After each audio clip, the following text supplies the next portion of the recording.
Go to the catalog, folder connection, right click, connect your folder, add your data, shapefile by drag and drop data icon. Here is the shapefile. In its attribute, you can see district, DS divisions, GN divisions. I am going to create a district wise map. Then I am going to dissolve those district polygons to create district file, district shapefile.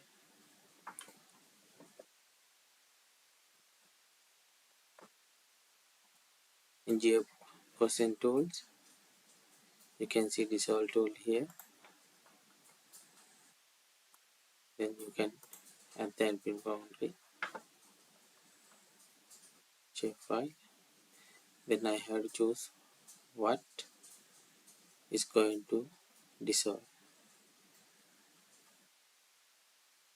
Then I am going to dissolve district column. Here I select the feature district.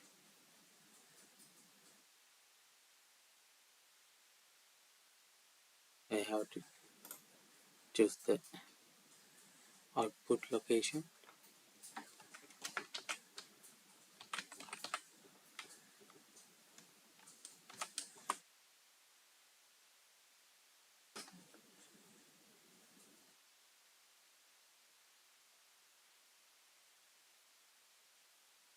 I gave the name for the new shapefile and the location.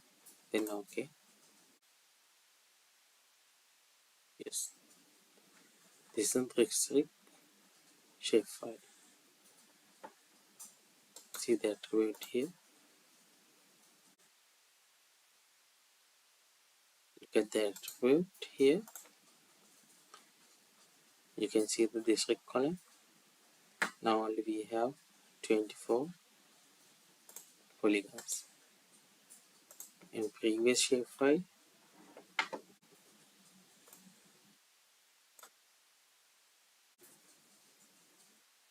district shapefile. That's how the dissolve tool works. You have to give attention for the attribute file, final attribute file.